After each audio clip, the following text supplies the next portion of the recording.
on the introductory note. Associate Vice President for Academic Affairs, Modern Languages at the University of Texas at Arlington. Professor Pete Smith, in addition to his duties as Assistant Vice President for Academic Affairs and Development of Modern Languages, Professor Smith oversees UT Arlington Center for Distance Education and is Program Officer in the Network for Effective Language Learning based in Drake University. This program helps small and mid-sized private colleges and universities adapt their language programs of instruction to 21st century students, basically bringing them into our world of language 2.0. Professor Smith teaches level 2 German. He still remembers that he is indeed a language instructor at the heart of it all, language and culture, as well as a course called, and I find this cool, I hope we get into this today, Globalization, Internationalization, Localization, and Translation, which allows students to explore topics such as multilingual computing, localization, globalization of software, and e-commerce, machine-aided translation, machine translation, and international integration of content, as well as multilingual mobile devices and international multicultural media. There's a mouthful for you. Now, with a title that is worthy of Tolstoy, Dr. Smith will talk on Fences and Fatalism, War and Peace. Fences and Fatalism, Teaching Critical Languages and Cultures in a Commercial Age. Professor, welcome.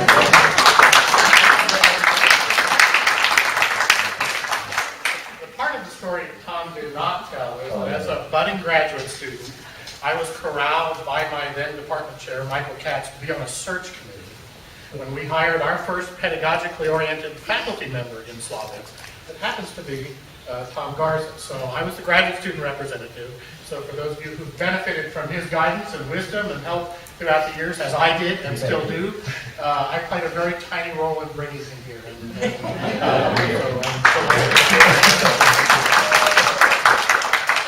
My day job is at the University of Texas at Arlington. We're that second campus up there between Dallas and Fort Worth. We struggle with San Antonio to see who's the number 2 campus for enrollment after Boston. We have a very vibrant Department of Modern Languages, including Russian, Chinese, Arabic, Korean now, and several others. We certainly don't reach into the range of 50 languages or 40 like UT, but I'm going to share some of our work there today.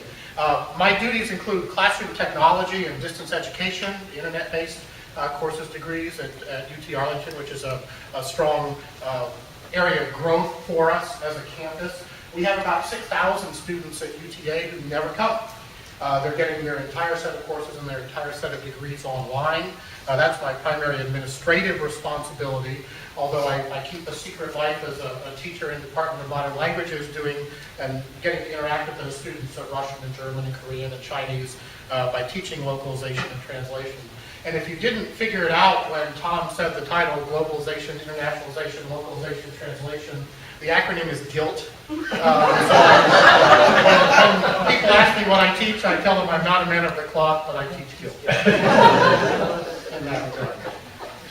I'm going to tell you about my night job. That was my day job. My night job is working with a project out of Drake University in Des Moines, Iowa, to take and meld several of those threads of my background, internet-based delivery of teaching and learning, critical languages in particular, Russian and Chinese, I'll talk a little bit about today, and bring those 2 threads together. And in particular, I'm going to talk about a program that is teaching first and second year Russian and Chinese, not advanced levels, we do a little bit of advanced in an independent study mode, but primarily first, second, third, and fourth semester, to learners at small private colleges here throughout the United States. Drake is the center of a network where that happens. And it is currently funded through some very generous government funding that keeps us moving, and I'll tell you a little bit about that. The genius of this program for me is that due to some historical changes at Drake University, some political changes at Drake University around the year 2000, 2001, its modern language department got to completely reinvent itself from the ground up. Dr. Jan Marston, my good colleague who was then at SMU, went up to Drake with a mandate from the president of Drake, who is David Maxwell, who just happens to be a Russianist. And David said to Jan, build the language program of your dreams. all those things you wanted to put in there. Everything you wanted to do, but that institutionally couldn't happen, or you couldn't convince all your faculty to come along with you, build that program. And that's what Jan did. Starting in about 2002, it was known then as DULAP, the Drake University Language Acquisition Program, and it is melded into a completely online variant in Chinese and Russian that I'm going to share with you today. So in many ways, it's a very blessed program. We could do all that fun, cool stuff, that integrative, reflective learning, that we could throw textbooks out or keep textbooks. It was our choice. And it was a program, as I said, primarily based at Drake University on the ground, starting in 2002. In 2004, Jan called me and said, would you like to direct the Russian part of this program? I've got 10 or so learners who want to do Russian. And I said, well, there's only one problem. I'm here in Texas. I'm not going to move to Des Moines. And she said, that's no problem. You're a distance ed guy. Do it from Texas. And so for the past 6-7 years, I've been coordinating the Russian piece of that program from afar. It is a program that is connected on many levels. Early on, the students were at Drake. I was in Texas. It was pretty straightforward. As the program grew and the network grew, we now have students throughout the United States at various private liberal arts colleges around the United States. We now have participating faculty in our target language countries. One of the pieces I taught last year was a team talk course. I'll show you some pictures here that I taught with a colleague in Omsk. Every Tuesday morning at 8 o'clock. 8 o'clock for me, a.m., 8 o'clock p.m. for him.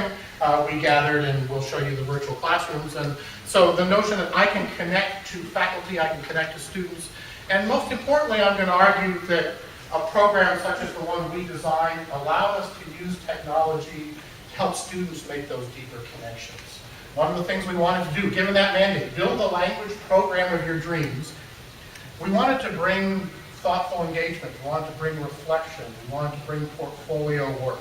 We wanted to bring all those techniques and ideas and approaches we had thought about and dreamed about but never been able to put in place and put them in a language program. And that's what we did, and I'm going to show you some examples of that.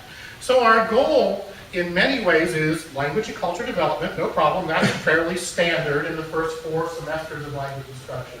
But we also wanted to take all those big questions of the liberal arts that we typically don't get until our 3rd or 4th year in language and culture studies and push them down into that 1st and 2nd and 3rd and 4th semester as well. And I'm going to show you how I think our connected program, and I'll argue today that that may be one of the roles that technology can play to help bring some of those connections, some of that reflective, integrative thinking back into the language classroom. We've always had a little bit of it. We want more of it. We don't want to be a skills-based department. We certainly don't want to be a service department. There, I uttered the horrible phrase. I want to celebrate us as part of the College of Liberal Arts. I put these pictures up for old time's sake. I sort of like these places, actually. Classrooms with fixed chairs and desks, right? As we talk about Web 2.0, we say these things are going to be places of the past, and they aren't. They're with us. We're in one now. I particularly like the fact that our library is so cool. We have a jazz band in front. And I did not get the picture of the gentleman with the overhead projector at James's institution, but I put him up there just for old time's sake as well. Those are the spaces we're familiar with. And I'm going to talk about how we translated some of those spaces online. You'll notice he doesn't even have overheads. He has one of those old rolls of cellophane that you roll here over the overhead projector. He's particularly well advanced in that regard. That's what my classroom looks like in virtual language studies at Drake. We use Adobe Connect, one of the online meeting systems that are out there. There are many of them out there. Your institutions, your schools may invest in WebEx or in any of the net meetings that are out there. And we have used it to build small group class sessions. We still call them class sessions in a fixed schedule. I'm going to show you how our curriculum is built, how students meet, where they meet, whom they meet, what they do. But that room with fixed rows and fixed chairs has been replaced by class sessions that look like this. At fixed times in their schedule, students will log in, turn their video cameras on, put their headsets and microphones on, participate in live synchronous class sessions in this program, much as they would go to class. Some of them do this in the language lab, some of them do this in their dorm room, We have to work out all the technology of student headsets that don't work, and Live Connect works on wireless and doesn't work on wireless here. But once we get beyond all the technical problems, students become very eager to meet in groups and interact and talk with native speakers, with faculty members, in ways that are very different from walking into this space here, right, this classroom that we have, but bring them a great amount of flexibility in that regard. We wanted them not just to be connected to us, we wanted them to see the medium in which they were going to be learning as one that on a whole bunch of levels connected them to people and ideas they could not be connected to in a normal setting, in their standard setting. They couldn't necessarily bring into this classroom with great ease. And they're out there making those connections, right? We know them, we've been talking about them, our digital natives, our digital immigrants, as some of us will claim to be. What we weren't seeing in our students, in our language students in those early semesters, was that understanding of the power of connection, and that, what I'll call integrative thinking. We had a good talk at dinner last night about critical thinking. I'm still not sure, right? One of our great buzzwords these days. I'm still not sure I know what critical thinking is. But a phrase we use a lot in the DoLab setting is integrative thinking. Posing them problems, chances to interact, to read, to write, to exchange, that are sufficiently broad and sufficiently deep that they can begin to make connections, see patterns, think about problems of language and culture, in addition to making progress in the standard language and cultural skills we need them to make progress in. This isn't a broad humanities course. This is a language and culture curriculum where we want them out using Wikipedia in Russian. We want them out searching in Russian. We want them thinking about a connected environment as connecting them to people and connecting them to resources, and then to tie those connections up in ways that help them make meaning. That's why we're here. That's the liberal arts. Our first problem was just people. And I know in a Spanish setting here in Texas, the situation is somewhat different, but many of our teachers of the critical languages, especially to smaller institutions, critical mass is a problem. There's one Russianist at most of the institutions where we're feeding students, or zero Russianists at places where we're trying to bring students to Russian. And they might not have those resources that will help support those students, get them registered, get them into the class, help them technologically. And so the first thing we did was say, all these media like Connect, can help us bring all these people around. The Russianist doesn't have to be in Des Moines anymore. Russianist doesn't even have to be in Texas. Lo and behold, the Russianist can be in Omsk. The students don't have to be in Des Moines anymore, although some of the students in this program, many of the students in the program are and will be. The language mentors and advisors and testers who will take part in this don't all have to be in Des Moines. And so we built this network. We call it the Mentorship Collective. We had to borrow our wonderful Russian word of a collective. We all work together on these students. So the first thing the technology did was, and this goes to our revolutionary comment, we bound ourselves together. We said where we were doesn't matter. I can bring a technologist to Abilene or to Omsk or to upstate New York, and I can use the technology to do that. I can bring a native speaker. I can bring all the pieces I need. And so at those smaller institutions where you never have critical mass, you never have enough students to even hire a Russian-oriented faculty member or Chinese teaching faculty member, we let the network bring these pieces to us. 3 days a week, students come into their virtual classroom and they interact with a native speaker, a moderately trained native speaker of the target language, educated native speaker.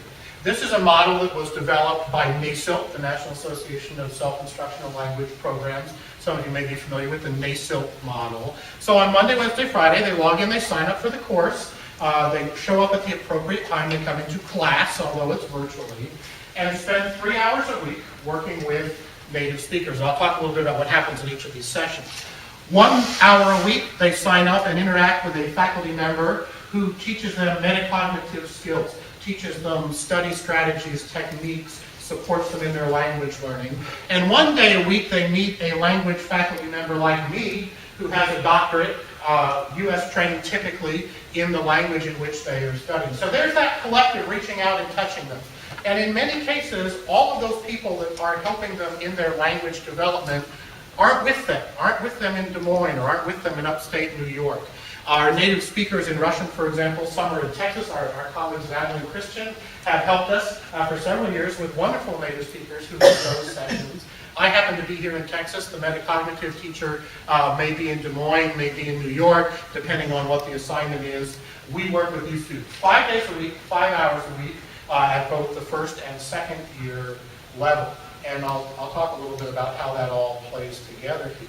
But there's the technology. There's us bringing the people resources to them in ways that we couldn't before. Drake still has nobody technically on their full-time faculty with any formal training in the teaching of Russian. They're hiring a Chinese person, but we're bringing those people in, and we're letting the technology like Connect do that for us. We have a learning management system that we use. We've talked about Blackboard, we've talked about Sakai and some of the others. We happen to use Moodle. Many of you may be familiar with that learning management system.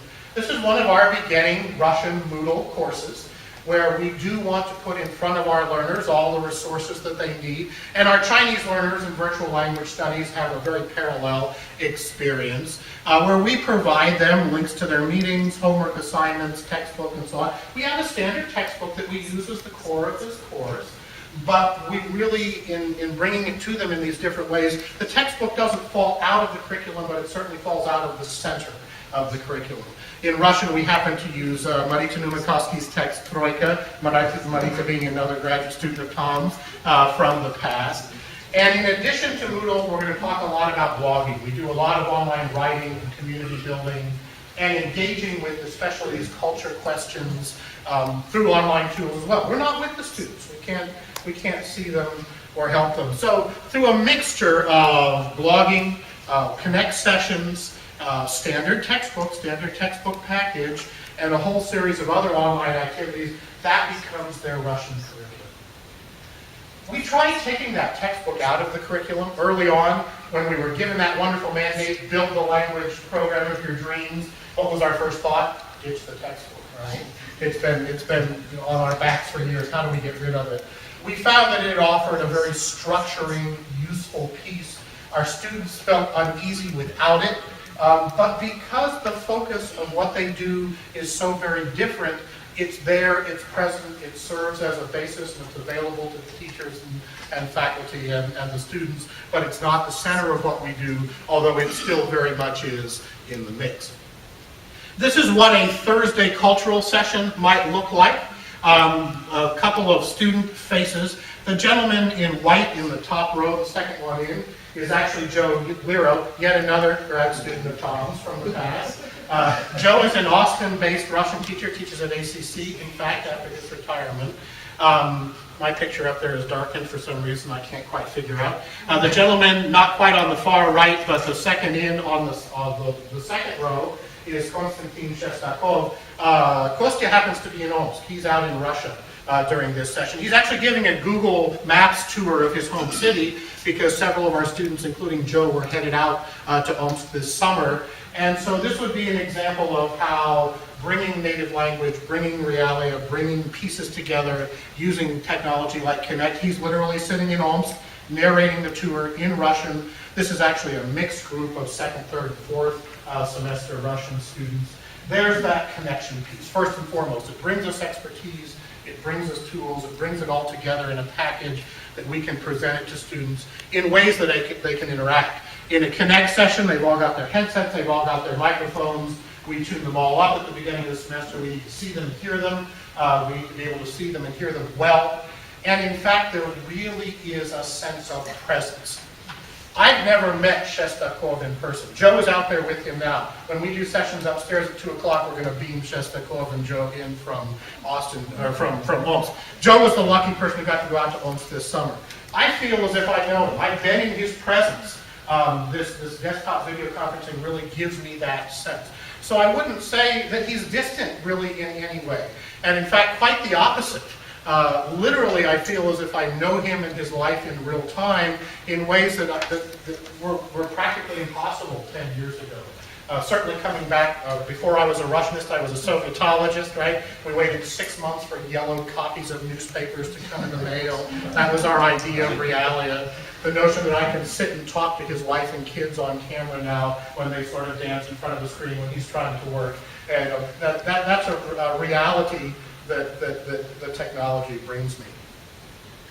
The texts we wanted our students to engage in were different. As we moved the textbook out of the center of our curriculum, one of the things that our students do is follow a young blogger in Moscow. This is him down here in the lower left-hand corner, Ilya Yashin, a well-known political activist. He's a 20-something young guy. The female students in my class tell me he's fairly attractive. He seems to be something of a magnet for girlfriends who are fairly attractive. And he's your typical young 20-something guy.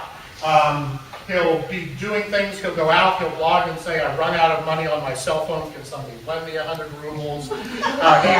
He and his girlfriend will go out and go to an expensive store and try on clothes they can't afford and take their pictures with cell phones and post. I mean, it's classic. He's real, he's live, he's blogging in Russian.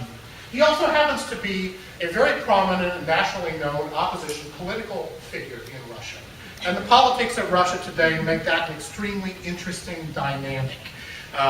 He's out saying, I don't have much respect for this government that is somewhat oppressive and controls 99% of the free media and has certain viewpoints about life in Russia that I don't provide. So he does things like go to political protests and hold up his cell phone and provide that video image to my students. He has a bad habit of getting arrested. He gets arrested. He was arrested 2 weeks ago. My students actually watched him live on a stream. Someone was holding up a cell phone live as the police grabbed him a couple of years ago. He is well known. He's a campaign manager for Nemtsov, one of the major emerging opposition figures. So he's in the thick of it. And so this was the sort of text we wanted them to engage in. Reading Ilya, reading his blogging, seeing the events he's going to. This happened to be a day in his life back in 2008 when he went to a protest. He and his then girlfriend, I'll come back to her in a minute, got arrested. All of it's being blogged live, shown live, taped live, streamed live, by students to take part in it. She at that time was a commentator for Russian radio, lost her job because she was very publicly arrested, and they all ended up in a bar that night getting drunk. Blogging with her saying, don't worry, Mom, I'm getting drunk because I lost my job, but don't worry, everything will be okay. They're the connections in the material we want them to see. This pretty much parallels how many of our students read, how I increasingly read, despite the fact that I still do love that library and the books in it. We wanted them to be able, and throughout all of our curriculum, we encourage them to think about texts that are very connected and rich in that way and authentic in that way. So there's that theme of connections again. I need to give them enough stuff. If I'm going to ask them to think in an integrative way, if critical thinking is the phrase you want to use that. I've got to give them enough exposure to enough people, to enough ideas. What does it mean to be an opposition political figure in Russia today? How do you express yourself? What do you do? What are the results of that? Ilya's wonderful. If they don't take his phone away from him when they throw him in the armored police bus, he'll be snapping pictures. If they don't take his phone away from him at the police station, he'll be snapping pictures. What's it like to get arrested in Russia today?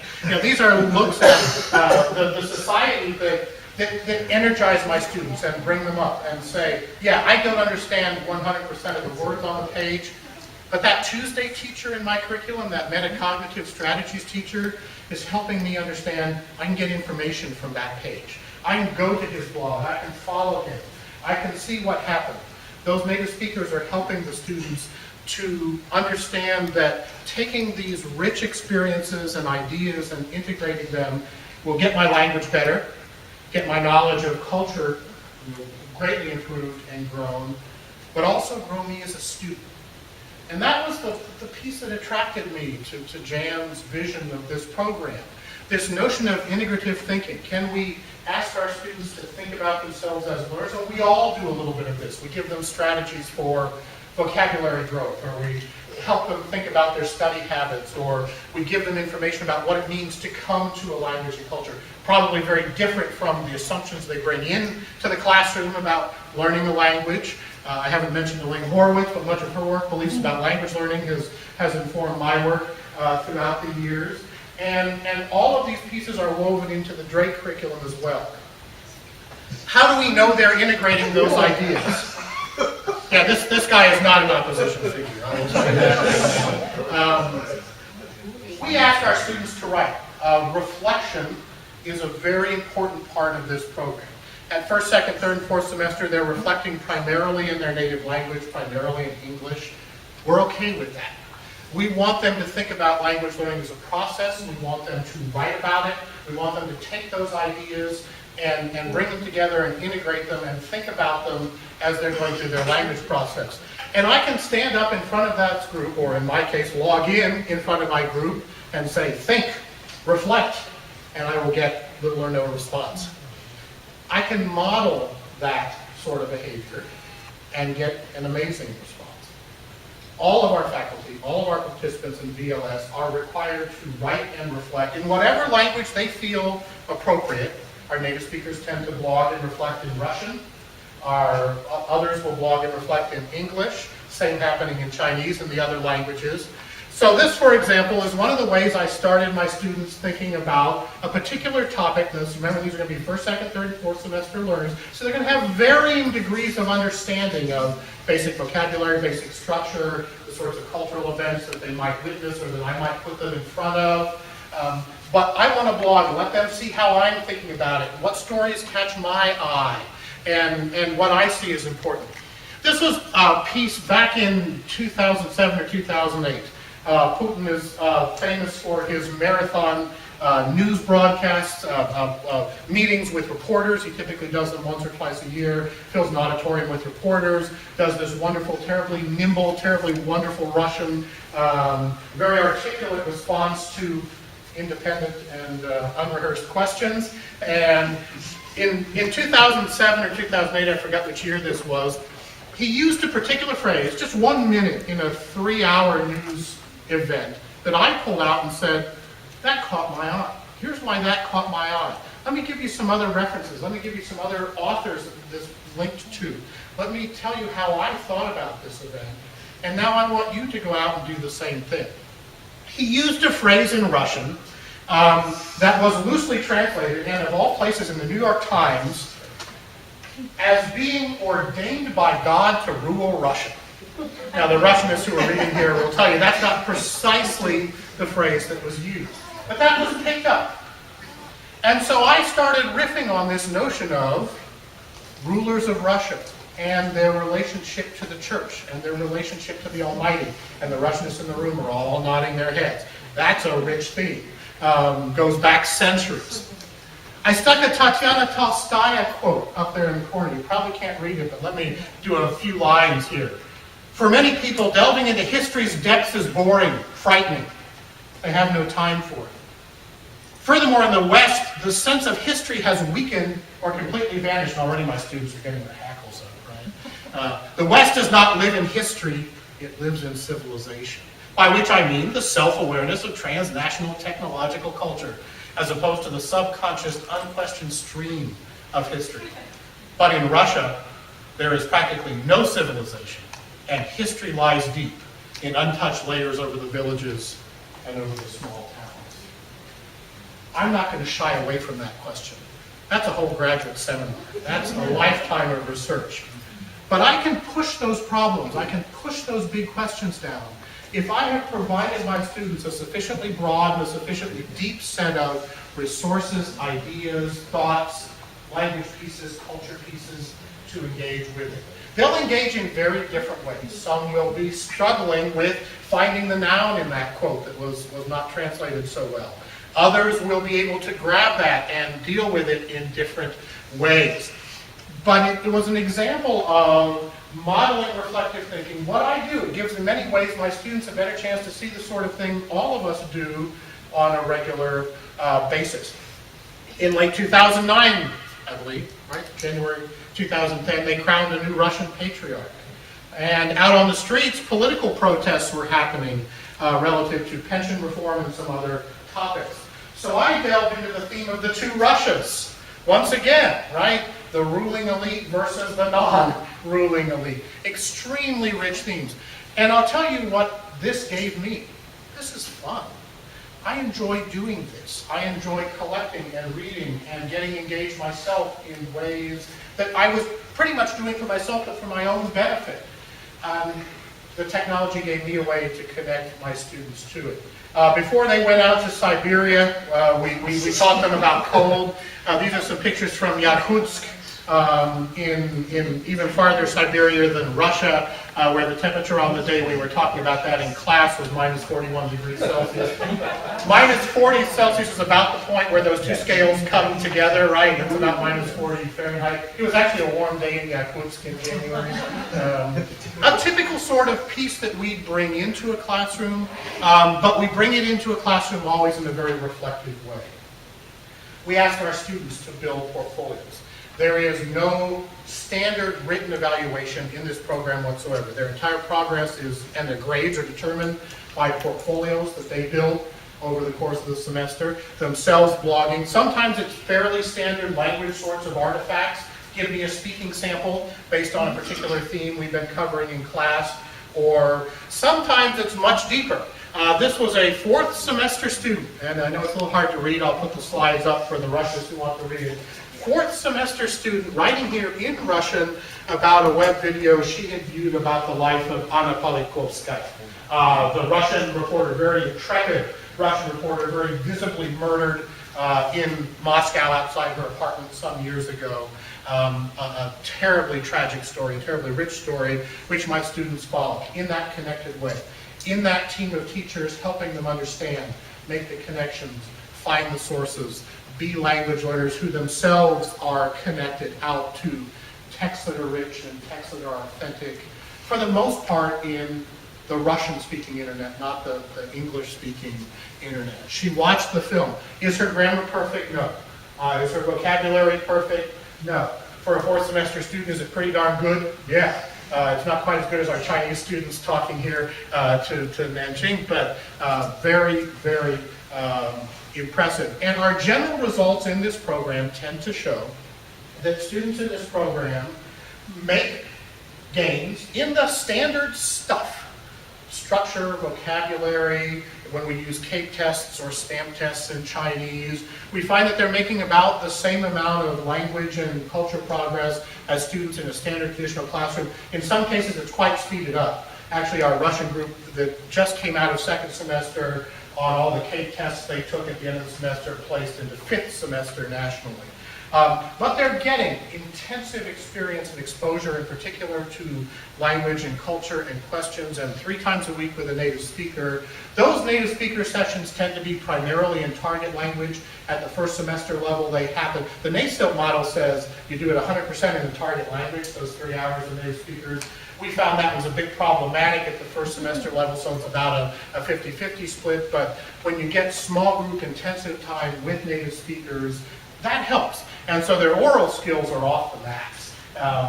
But what we were in particularly interested in is, yes, they're not losing out. We're not teaching them past tense irregular verbs of motion.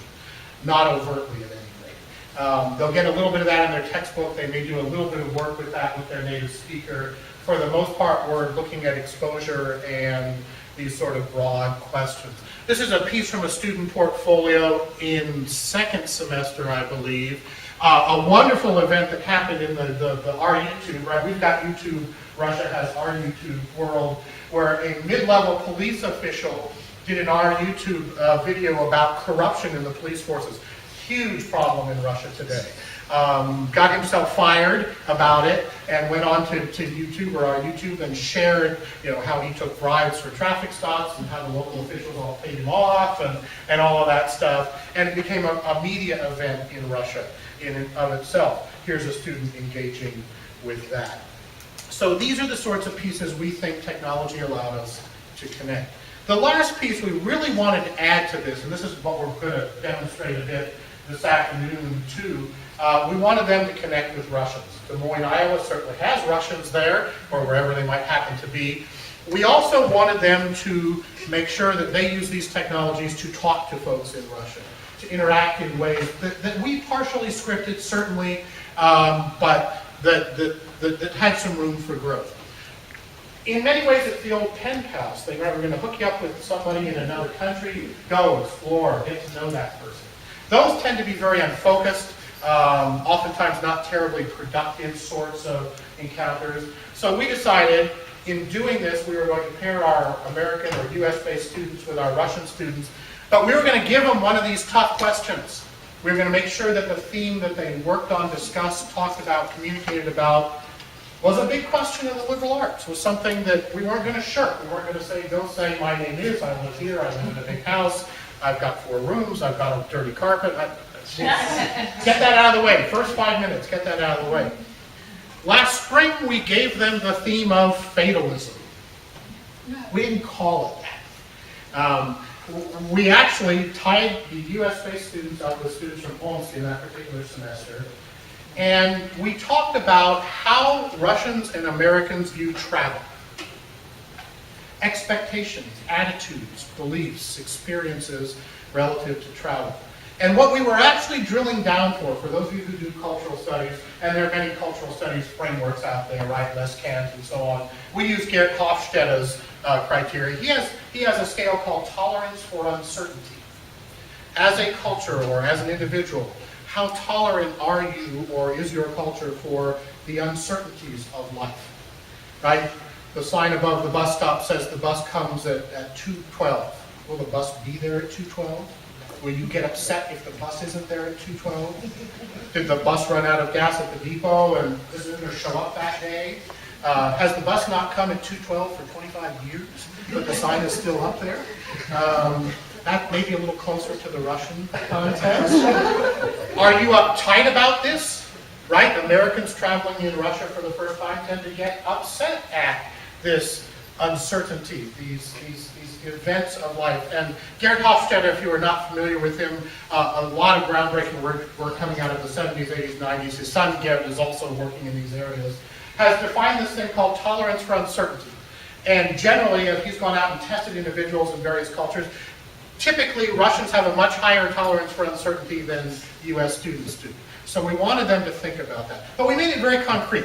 We had them read an article that appeared in the New Yorker in English about a gentleman who traveled around Siberia with 2 Russians and what happened and the unplanned nature in which it unfolded and how the American took that.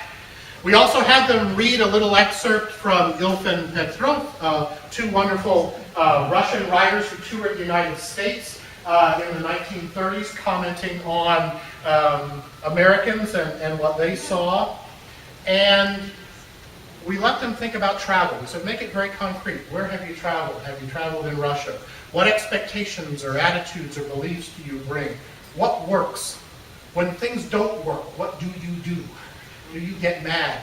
Do you just assume that bus isn't coming at 2:16 and have a way to do it? Or do you stand there steaming thinking, where is that bus? This is a little piece from it. Our New Yorker article author, Ian Frazer, he's got a new book out on travels in Siberia too, wonderful book, had actually stopped in Omsk and sort of dissed it in the article and said, yeah, I've been to Omsk, it's nothing great. Rich, interesting history. Dostoevsky spent some time in a prison in Omsk. There's a stone in Omsk outside of the city, or used to be, that said, basically pointed one way and said, this is European Russia, pointed the other way and said, this is Asian Russia. So there's all sorts of wonderful, rich things happening. And we set our students to work. They did some reading, they did some talking, and then we set them talking to their Russian counterparts. Here, by the way, we went out and collected everything we could about travel in Russia, U.S.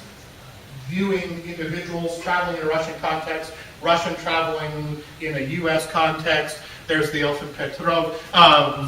Those of you who are more modern than the 1930s recognize Vladimir Posner, the Russian journalist. He did a whole video television series several years ago where he went back and recreated the steps of these Russians to see what Americans were like today, sort of our Russian de Tocqueville, if you will. And we let them talk, we let them share. We let them share pictures and ideas. These are some Russian students talking to our American students, also using Connect. But the topic was uncertainty avoidance, role of uncertainty. It's eventually linked to this theme of fatalism, massive theme in the Russian philosophical canon. And that was the connection that we wanted them to make. And then lastly, the last thing we did was basically up the amount of country studies I've got to give them enough stuff. They can't make connections about ideas in Russian history or the importance of geography in Russia. What does it mean to be in European Russia versus Asian Russia? If I haven't given them all that background knowledge. And all our books do that, right? But they don't do very much of it. And so what we did was take one day a week in the later semesters, so starting in second, third, fourth semester, they actually do a country studies hour taught by a native speaker on themes of geography, history, politics, and so on. Russia Today is what we call it, Russian Today. So there's that raw stuff. I'm trying to get them as much good Russian, as much meaningful Russian, as many different sources and as many different people who can help them make connections and make meaning. Shestakov does most of this in Russian from Omsk. He's at Omsk Law University. So they'll be reading, they'll be interacting, they'll be doing those sorts of things they might do in a typical language classroom, but they think they're learning history, geography, politics. So you can begin to see as quickly as we bring them to the various pieces of the language and the various pieces of culture, I've also got to give them enough of this for it to make sense.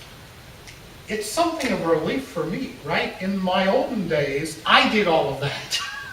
Now I'm part of a team that stretches across several continents that helps me do this and coordinates and brings this together.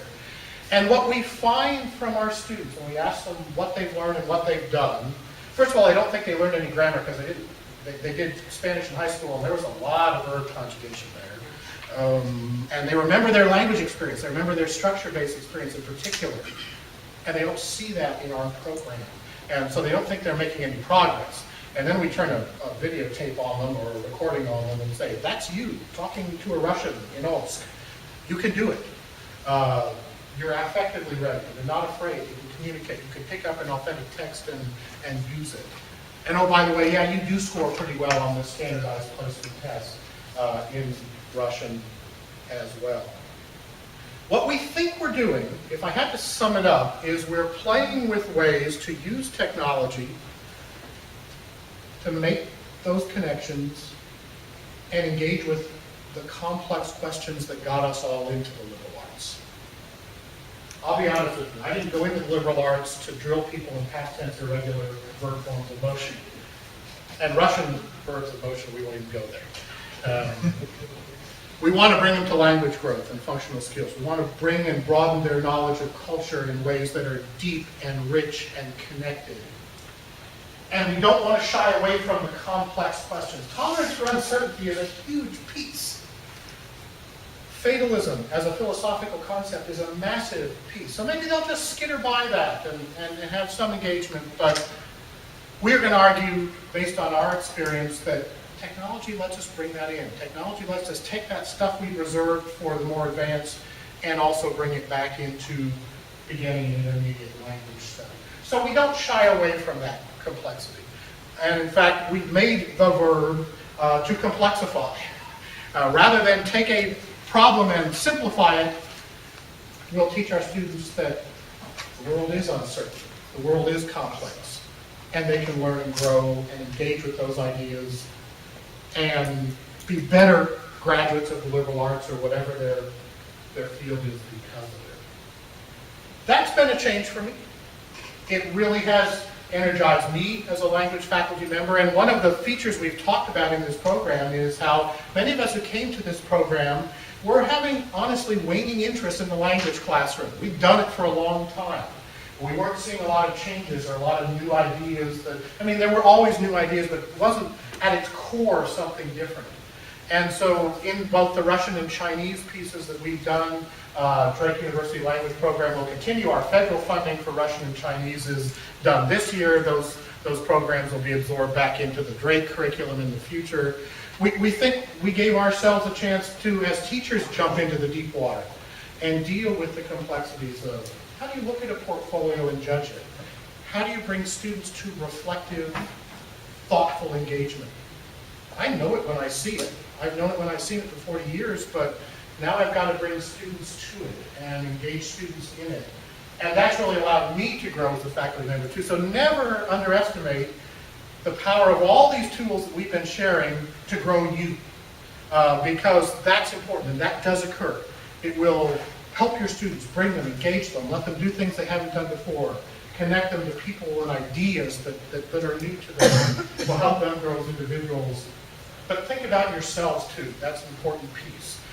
Because you will grow as teachers, you will grow as educators, you will grow in the richness of what you see in this educational process. And I think that's a really fantastic result as well. CAPE and STAMP and all those placement tests, wonderful. Students going to study abroad, great.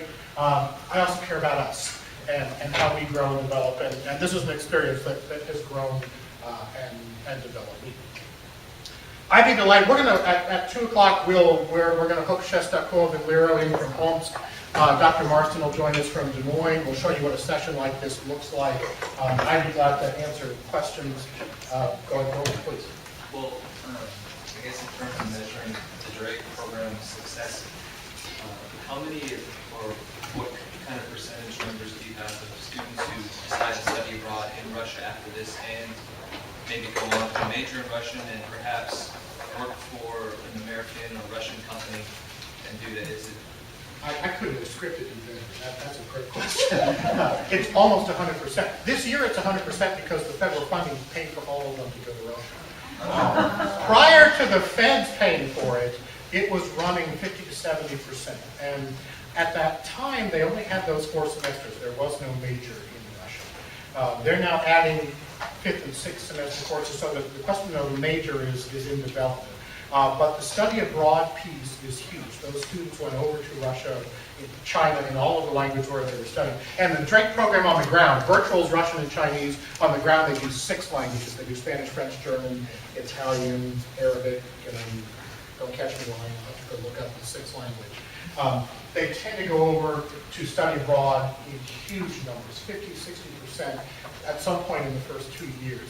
And what we're hearing from them is that they have a very different study abroad experience. Because they've spent 5 hours a week, 3 hours a week, certainly in small groups with native speakers. Now you notice the group size, I noticed several of you saw that. At a smaller private liberal arts college, they're not immune to needing an X number of students for a course to make and so on, but the groups tended to be more 4, 6, 8, 10 than they did certainly 30. Small group sessions with native speakers for, by the end of the first semester, they're going to have had 75 hours, 150 hours by the end of the second semester. They have a really high oral proficiency compared to some of their other skills. They get into those language study programs and they don't stay with the Americans. They say, I've been here. I've been reading Russian bloggers. I've been seeing what life is like on the street.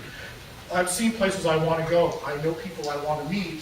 So they go on those programs. They go on some fairly standard ones, CIE. We try and also get some of them out to Omsk where our partner is. They don't sit in the dorms with the other Americans. We find them more engaged. We find what happens when they come back to be qualitatively different than what we see in a lot of other study abroad experiences. And guess what?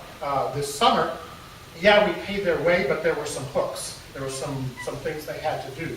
One of the things they had to do was blog. So all of those students who are in Omsk and Moscow, all of our students in China this summer are out there reading and reflecting and writing and letting us hear their experience and continuing to make those connections. So there's a tie-in between the students who are in the first 4 semesters with the students who are...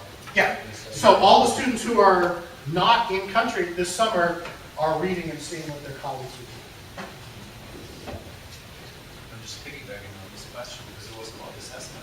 And I think one of the great things about your presentation is that it's an excellent example, I think, for a project that resonates very strongly with the lost C among the 5 C's are actual communities. Yeah. The communities is not just going into the Spanish-speaking neighborhood and Finding the Russian language but newspaper. the community is joining the virtual community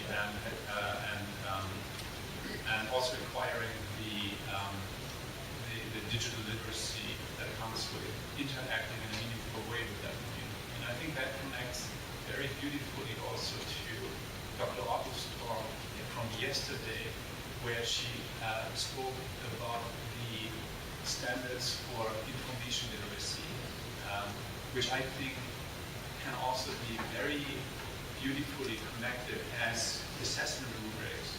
If you would look at the collaborative projects that your learners engage with, because this is a a lot of, it is a literacy that is not a cultural literacy in terms of high culture. It is really the ability of learners to access a wide variety of genre, to synthesize information, to critically reflect on the origin of this To not information. panic when there are a lot of words on the page and you don't understand. And also to question the validity of the information. I think I think this is very beautiful with the political turmoils, where there's an official story and then there is the real story, or not, which forces learners really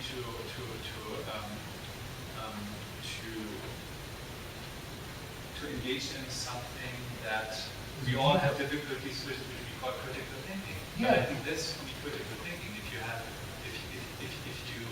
confront learners with different views on a single issue and help them to acquire the ability to synthesize and to construct their own view of it and develop their own commitment to what story is out there, which is the one that they follow. And I'm stopping. I love the word commitment. Mindful engagement. That was sort of one of the touchstones we used. And Sue talked about this, having an intellectual experience of depth. I walked in on her talk. We struggled with how do we now look at their work? How do we look at their portfolios? We could build a rubric that was pretty basic. I did all 10 posts. All 10 posts had some English and some Russian. Here's how we graded the language. We have just landed on a brand new set of rubrics by the AAC&U, the American Association of Colleges and Universities. And I'll give that link to Tom. They have 15 new rubrics that are out there for judging integrative, holistic work at primarily small liberal arts universities. They've got one for integrative thinking. They've got one for collaboration. And your comment sounded almost as if you were helping write their script. It was wonderful. They've got one for creative thinking that really maps on connected, engaged, committed digital students. And that's what we were looking for. We could look at that and say, that's good. I can show you that portfolio of the student who went out, found the media event about the cop in Russia who did the YouTube video, began to understand the depth and importance of the questions and the history and the practice swirling around about that. I didn't really have a national standard that grabbed that, right? It doesn't show up on a CAPE test. But some of the rubrics from AAC&U we're liking a lot. They've got some for integrative thinking. They've got some for lifelong learning, too. Another topic that we've all sort of touched on a little bit. The minute I get them tied up with these things, they don't stop when I leave. They're still out there on our YouTube. They're still reading Yashin. He's pretty cool. They stuck with it. You know, I won. That's my agenda. They're doing Russian after they leave my classroom. That's it. You know, I love that. AAC&U has said, we're all struggling with how those of us in the humanities and liberal arts judge and think about these things, exactly what you crystallized so nicely. And now there's some wonderful rubrics that are coming out of it. And the students reflect them, so we see. And the reflection piece in portfolio, this is the last piece I'll make, the last topic I'll say. What was news to us? We'd all thought about portfolios. We really liked the idea of collecting student work and doing it. It was that connective tissue that reflection brings, asking students to think and reflect. And you have to teach reflection. Reflection is a skill. Reflection is an art. And so we had to help students, we had to model it, we had to let them see what good reflection was, but we didn't consider such good reflective and integrative thinking. And so we've got them beginning to show us how they make those connections as well. Well, thank you all. It's wonderful to be here.